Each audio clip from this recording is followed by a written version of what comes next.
Il était une fois, dans un joli et magnifique village plein de rire et de soleil, vivait une femme nommée Simbi. Simbi n'était pas n'importe quelle femme, elle était la coiffeuse du village. Tout le monde dans le village l'aimait parce qu'elle savait tordre et tourner les cheveux en de magnifiques coiffures. Elle avait une fille nommée Shala, aussi éclatante que le soleil du matin. Shala, la fille de Simbi, était une jeune fille au cœur aussi pur que le ruisseau clair du village.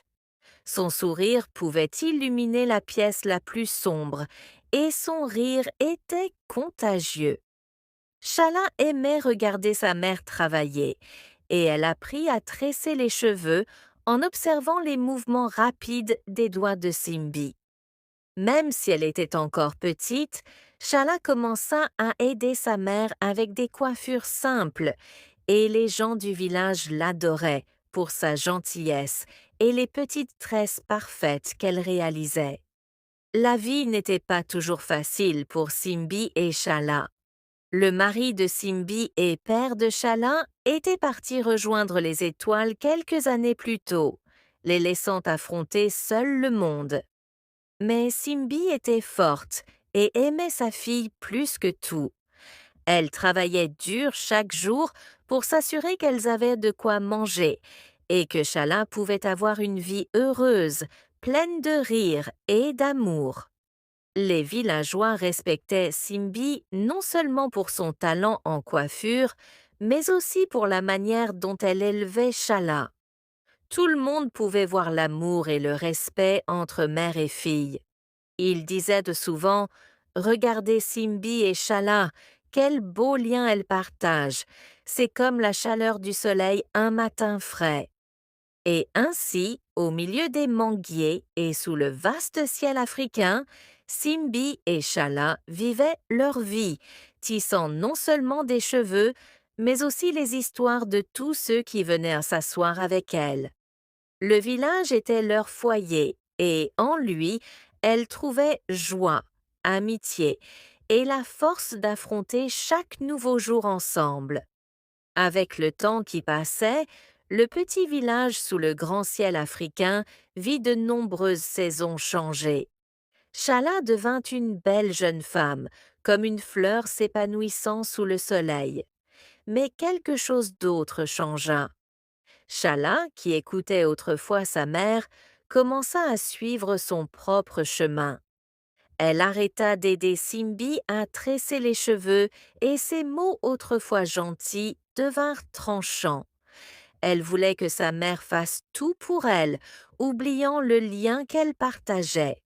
Le cœur de Simbi devint lourd, comme un nuage prêt à pleuvoir. Elle essaya de parler à Shala pour lui rappeler l'amour, le respect et la gentillesse qu'elle partageait autrefois.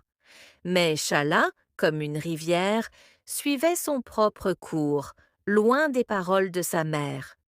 Leur vie, autrefois tissée étroitement, commença à se défaire, ouvrant la voie à une histoire de croissance, de choix et de leçons à apprendre. Simbi, la coiffeuse, s'inquiétait beaucoup pour Shala, sa fille. Elle voyait que Shala n'écoutait plus et n'était plus gentille comme avant. Simbi essaya de lui parler. «Shala, mon enfant, souviens-toi d'être gentille, d'écouter bien et d'aider les autres. C'est bon pour le cœur.» Mais Shala n'écoutait pas et parfois disait même des paroles méchantes à sa mère, ce qui rendait Simbi très triste. Un jour ensoleillé, alors que le ciel était aussi clair que le ruisseau du village, Ronka vint rendre visite. Ronka était la sœur de Simbi et vivait dans une autre ville, pas très loin mais pas très proche non plus. Ronka avait entendu des histoires sur Shala et voulait voir par elle-même. À son arrivée, Shala ne montra pas de respect. Elle ne s'agenouilla pas pour saluer Ronka ni ne lui offrit de l'eau à boire. Ronka fut surprise et mécontente. Elle parla à Simbi à ce sujet. Simbi, Shala a pris trop de liberté. Elle doit réapprendre le respect et la gentillesse, dit Ronka après avoir vu comment Shala agissait. Ronka eut alors une idée. Que Shala vienne avec moi en ville, cela pourrait lui enseigner de bonnes manières, proposa-t-elle. Sambi eut peur au début, car elle savait que Ronka était très stricte, mais en réfléchissant profondément dans son cœur, Simbi espérait que cela pourrait aider Shala. Elle accepta donc. Shala était heureuse de partir. Elle pensait « Je vais voir de nouveaux endroits et m'amuser ». Elle fit ses bagages sans savoir que ce voyage était plus une leçon qu'un divertissement. Le lendemain matin, avec son sac prêt, Shala partit.